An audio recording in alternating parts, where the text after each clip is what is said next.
Okay, welcome everybody to another episode of the Student Association Voice podcast. My name is Leighton, and today I'm joined by one of our new hosts, Brian. Brian, how are you today? I'm doing fantastic, Leighton. How about yourself? Good, thanks, man. Thanks for joining me. Glad to have you on and see what we can do together. And today's guest of honor, we have a student success facilitator, that's a tongue twister, Tanya D. Good afternoon, Tanya. Thank you for making yourself available and welcome to the show. Well, thanks for having me. We're loving being part of these podcasts. Yeah, it's been fun. It's been a collaboration, a few months in the work now, and this is going to be our third out of 4 episodes for the summer. And all our conversations that we have with your team are based around giving students the resources that they need to make it a great fall. So I know with a couple of the announcements that have come out from the college in the past months, there's been tons of anxiety around students, uncertainty about what it's going to look like. And all that kind of stuff. But Tanya, I was wondering if we could start off, what would a student do, or where do they go to find out the plan for their specific program for the fall? Absolutely, and it's evolved all spring, and it keeps evolving. But the best resource, I think, is to keep going to the college website. As soon as you open the SLC website, you'll see the banner right at the top around fall programming, information about the fall. When you go through into it, it gives program specific, it talks to returning students, to new students, and as each of the programs are being finalized, how will they be delivered? As you probably saw in the announcement, there'll be a mix. Some programs will have an on-campus component. Some programs will have a combination of on-campus and remote, and some will stay completely remote for the fall semester. So the website, 100%. Also, program coordinators are really important, that students stay in touch and talk to their program coordinators about how things will be delivered and any concerns or ideas they may have about that delivery. Certain programs will lend easier to remote delivery, maybe.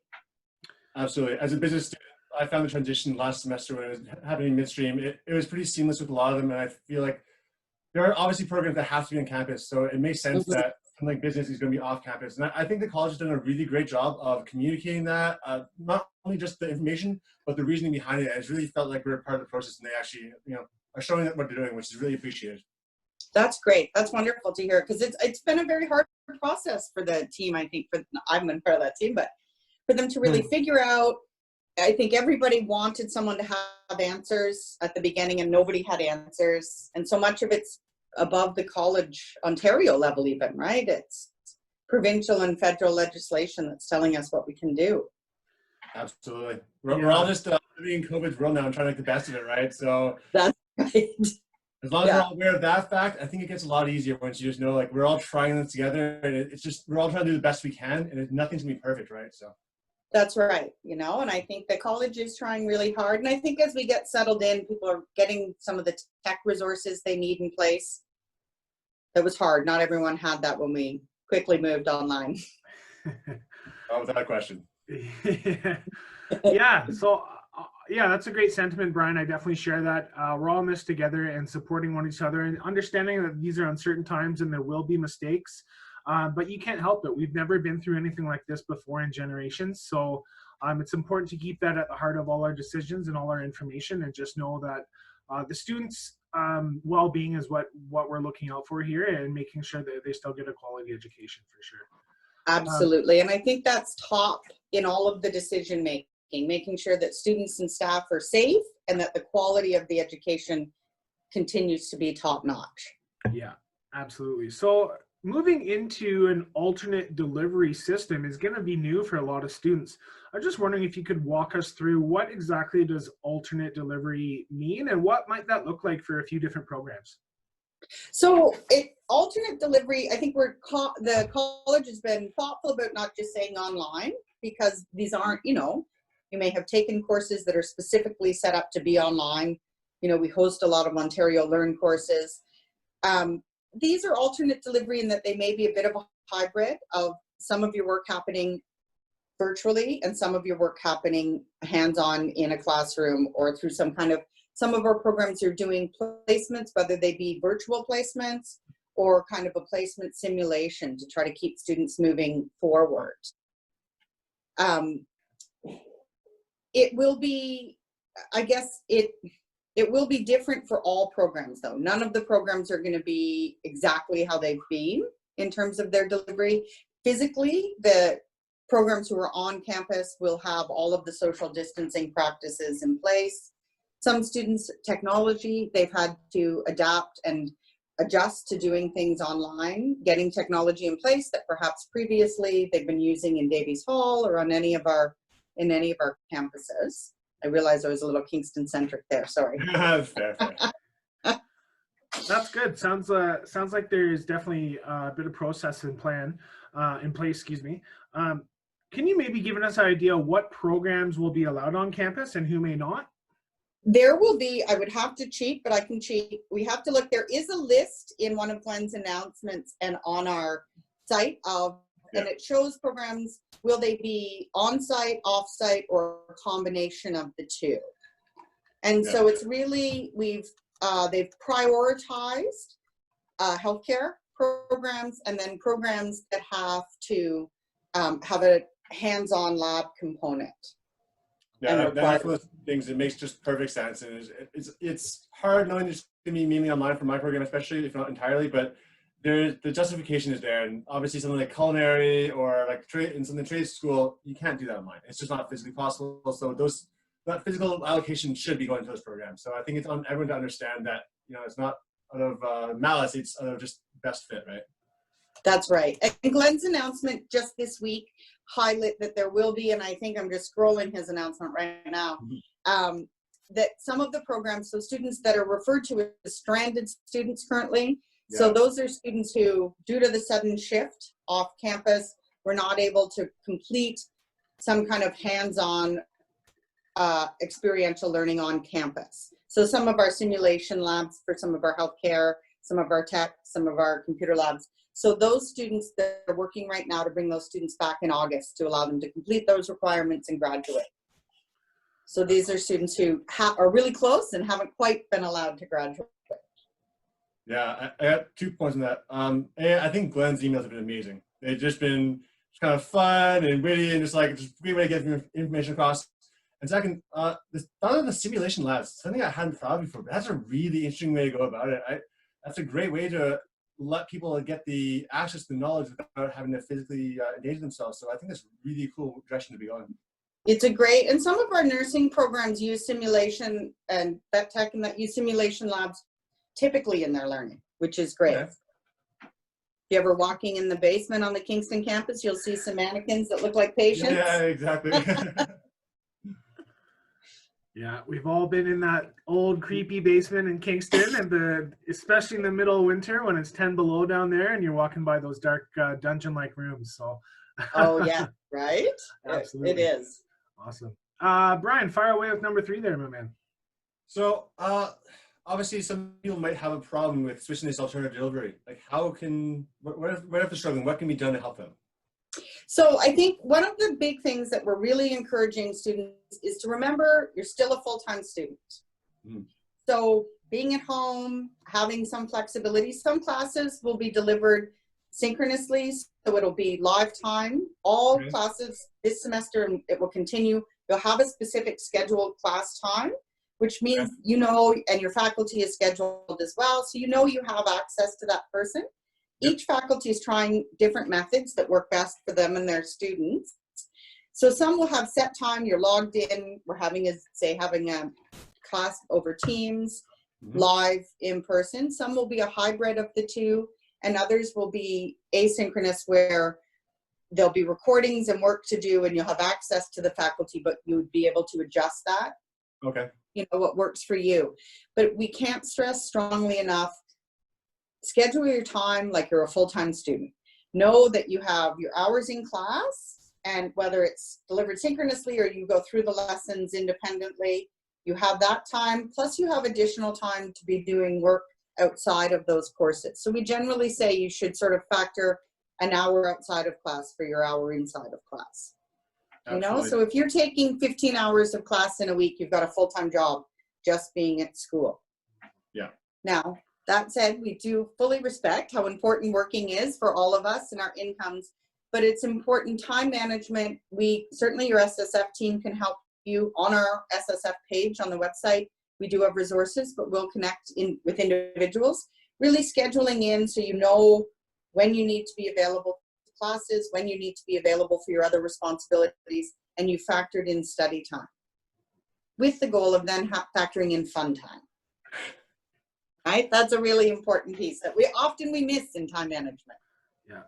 No, that's good. It sounds like it's going to be pretty flexible. Obviously, school is going to be a priority for everybody, but I'm glad to hear that is still some flexibility built into the schedules for people to hold full and part-time jobs, which I think the majority of students do, whether it's wherever they work. But I know that's important, like you said. So it's great that at least was taken into consideration. So cheers for that. Yeah. I think teachers are trying really hard to make sure that it's that it works, that they're able to deliver the curriculum, make meaningful connections with students, and also acknowledge many of our students have parents or other people that they care for. You're trying, our parents or have other ones they're caring for, and that can be very challenging for working remotely. Students are sharing devices with roommates, with their children, with their spouse, all of that. So I think faculty are trying very hard to be sensitive and work with students on that. Yeah, for sure. I definitely think there's going to be give and take for a lot of people on this. But Tanya, just to follow up, I know a lot of us haven't been through this. We went over that. But I was wondering if you maybe might have some strategies about how to be successful in this alternate delivery method. I know that it's going to be difficult with having to schedule your classes and all that kind of stuff around a virtual method. You're not going to be at school physically, so it might be easier to get distracted. I was wondering if you had any tips for students. Absolutely. So I think there's a few things, and some of it is stuff we would say even when you're just studying remotely. We all love our devices, but it's very important that we, put your phone on silent, find a space as much as you can within your home that can be a private, quiet study space. I say that and I'm in my dining room in the middle of my house right now, but if you can find that, or at least let the people around you know that you need some quiet and some focus. To turn your devices off, if you can, the ones you're not using, so email and other text messages, Instagram things aren't popping up, and they're very fun and exciting. We've probably all experienced hearing somebody else get a text with our tone and we want to check our phone desperately. It's real. It does. I think it's also important, the way you might have a gym buddy, to consider having a peer who you can be each other's sort of support and motivators. So people, if you could be making small study groups, online connections that way. So you have people that you're holding accountable and who are maybe helping, today I'm encouraging you, tomorrow you're encouraging me. It's harder to be motivated when we're remote and we don't necessarily have a classroom we have to walk into. So it's often somebody who can sort of hold us accountable in a positive, supportive way is a great resource to have. Yeah, absolutely. I know that's going to be a little bit easier for our returning students, but what would you say to first years that are coming in and have no idea what to expect and maybe don't have any connections at campus yet? Absolutely. I can say that Jeremy Maston and the Engage team are working really hard to develop our first virtual orientation. And we're keeping a lot of the groups running and bringing in new groups. They're doing trivia nights, they're doing fun nights currently. So we're really promoting, make sure all of our first year students engage with that orientation time. It's always important, but I think, like you say, this year almost more than ever, because you may not know people, it will be harder to make friends, participating in those activities. I think also participating in, if you have options in classes, to be participating in the class discussions, getting to know your teammates, engaging in the group work when it's assigned. It can be more challenging, but it's an important part of the social piece, and it's part of what makes it fun to be at school. Our English Conversation Club is running all summer and continues. So I think the more students can be using the URL SLC app, knowing what's happening, all of the groups are trying to put that in place, the more connected they can feel to campus. Certainly also reaching out to us and all of the support people. Talking to your faculty is always important, but it's probably extra important this year.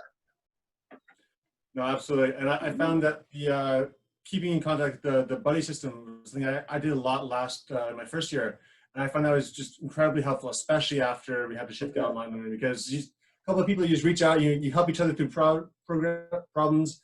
And what we do is we just say, oh, let's all work at this at the same time. So we'd be working through it at the same rate, and that was really helpful because we'd be able to bounce ideas off each other, and if there's a real problem, we'd be able to go to the professor, and so it took up less of the faculty's time, and we were able to help each other through these things.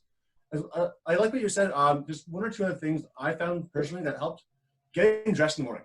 And it's one of those counterintuitive things, but yeah, like getting up and take that time that's normally your transportation time, and do a workout, or get outside for 15-20 minutes and just walk around. It clears your head, and then you get dressed as you're going to school, because it's so easy to just kind of lay around. You start checking Twitter, you start checking Instagram, and then suddenly an hour or two is gone, right? So that's what I'm saying, the schedule, and like that gives little things I find help a lot. And to go on what you were saying too, is talking with the faculty. Accept that this is hard, and ask questions. If you people don't in general, but now more than ever, you really need to ask questions. If you have any during the lecture and you have a time where you can have access to your professors, you have to do it, because it's just going to get so easy to fall behind, right? Absolutely. I couldn't agree more. Those are great strategies. And in person and online, it's important. Often, right, somebody asks a question and 10 other people in the space had that question. So it helps everybody when they put it out. I totally agree. Keeping your routine as much as you can is going to be important to virtual learning, but it is important. We encourage students. It can be an exciting time. Many students may not, if their program is not going to be on campus, may not have the adjustments of living independently, or they may.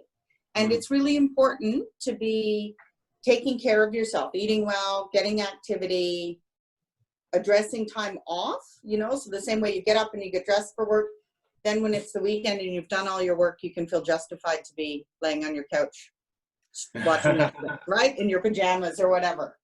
Oh, fantastic. I like it. Yeah. That's awesome. Those are some great strategies, and definitely seems to be a theme of people we've interviewed over the past few months on this show. Professionals, everybody who's involved in the school, and even yourselves, keep that routine. It's so important just to give your body and your mind knowing that, okay, I'm up, I'm showered, gonna have my coffee, gonna get dressed, it's class time. You sit down for 2 hours, you do your thing, you've got the rest of the day or the afternoon or the hour break between next classes. But that routine is so important just to kickstart your mind mentally and know that I need to be focused, and this next 2 hours I'm in accounting or whatever it is, right? So, and the other is, take breaks. Don't try to put your nose to the grindstone and say, I'm gonna do 6 hours of work in 6 hours. That's just unrealistic. That's not gonna happen in a normal school format. So take a little time. Give yourself the little Instagram breaks or Facebook breaks, wherever, because that way you're not really just like stuck in it, because you can get caught into bad neural pathways, right? So give yourself the reward. You got an hour work done, take 10 minutes. Do something, like talk to your friends, and then go back at it. Because if you add for too long, it gets dreary, and it's just really hard to maintain focus for that long, right? Absolutely. Use it as like a little token economy. Reward yourself. You did this focus, now you deserve a little break. And physically, we need the break too. I know I've talked to a number of people. When we're on campus, we have so much incidental walking just to get to another class, to go talk to somebody about, answer a question, go get some food, that we're not doing, right? My house is a lot smaller than the campus. And so it's important to take those breaks and move and get outside, get somewhere, stretch your body, because it can be easy to just get dressed for the day and sit at your desk doing your Zoom meetings all day. Yeah. And that's not healthy. No, it's not. It's definitely important to use that body and mind for sure. But going on that Zoom meeting note, Tanya, what's maybe some technology that students can expect to need and to use this fall semester coming up, and maybe some things that you might recommend? I know it's not always feasible for everybody to afford a laptop, but in this new world that we're in, it's going to be pretty essential. It is really going to be essential. Students are really going to have either their own or very solid access to some type of computer. I would say for most students, an actual like a laptop or a computer is probably preferable to a tablet. Yeah, for sure. That may be what works for some. All students have the whole Microsoft suite, so it's important. Blackboard and Teams will be the predominant delivery methods for classes, because we know all students have access to that for free. It's also, we're really encouraging students, some programs that you probably experienced in your accounting, there will be specific software. So making sure prior to the start of class that you have that downloaded, that you're able to operate it. Checking your internet speed. Do you have what you need? A lot of providers are currently offering unlimited internet packages at better rates because we're all working remotely. If you are really struggling in terms of getting those things in place, well, we can't say we certainly don't have funds to buy everyone a computer. Do reach out though, because if there are funds available within OSAP, within different sources, we try our best to support students in getting that technology. It's going to be really important also that students know that they can access their email. I would encourage active students, keep all summer checking your email. This is a different summer. Updates are coming out. You'll be getting connections. Make sure you're checking in on those. Know that you can access your timetable. Know that you know who your faculty are and how you're able to reach them. Yeah. You know, students will probably need, microphones and cameras on their devices as well, because there will be some in person like this. And I think that will be great, especially to see your classmates. Mm-hmm. Yeah, especially if we're working in team-based environments, you know, like sending email chains back and forth, it's not the same. So even just like little meetings like this, I think are going to be really useful. And it's good to know that there is potential for helping students that are economically disadvantaged, especially during this time where it's so hard to find work. And there's that student grant program that was being set up that then got kind of ripped away. So that was, you know, something that some people are looking into. So yeah. That's a whole different issue, though. Oh, it's a whole other. It's a whole other podcast, yeah. That's a whole other, yeah. I know that in the fall when we did switch online, the Student Association did provide some funding for students to rent a laptop from some local companies. Oh, cool. I believe we will be continuing that, where we can help out with a portion of that rental fee through local companies, which is great, which is what we need to do. And I applaud my coworker Terry McGinn for setting that up and continuing that. I know that was so beneficial to many students. So there are resources available for sure. Absolutely, reach out, you know, because we can't always fix. It's really helpful. There's a lot of options, and the college really, as always, came together as a big team and just said who can do what and how can we work together. And I always say to students, if we don't know what someone's needs are, we really can never address them. Yeah. So your SSF team is here. All of the services, it's important for students to keep in mind, since the day we transitioned from campus, and it will be true all through the fall, all of our services continue to exist for students. So we have our wellness team still available, the SSF team, IT services, accessibility. We're all still here and meeting with students, our international team, everybody. So the majority of resources will still be available and online for students? Yes, absolutely. So a good example, and one I was just working with students this morning, our Academic Success Center, which we can't encourage students enough to be using that. It continues to be available. So of course you can't just walk into the library like you could, but you can book online, and they're running regular tutoring sessions, and you can have one-on-one as well. So you can still be getting your work proofread. You can still be getting that math support. That's awesome. I know that especially for math and accounting, I need to be with somebody who can explain it to me in person. I'm not a visual learner and I need to see how to do it. So having that one-on-one is so key. So that's great. I really applaud you guys for keeping that set up. And I'm sure there'll be social distance measurings in place to keep people safe for sure. Yeah, it will be. And a lot of it is virtual, but it's at least one-on-one so somebody can share the screen, and our peer tutoring is continuing to exist the same way. That's fantastic, because I was hoping to be involved with that again this year. So that's good. Good. That's going to be good. Yeah. Yeah. It's a good program. It's a great program. It's so beneficial. Awesome. Mm-hmm. Well, that's great. Brian, did you have anything else that you wanted to follow up on there, man? You know, honestly, you gave us a lot of information that I was looking for, and I just want to say thank you very much for your time today, and just like giving just some more information to help us all deal with this very uncertain time. So thank you so much. Thank you, guys. It was great to be. Great. Yeah. Thank you, Tanya. I'll echo that. Thank you for making yourself available. This is great resources. We'll push it out on our social media channels, and I'll send you the link when this goes live.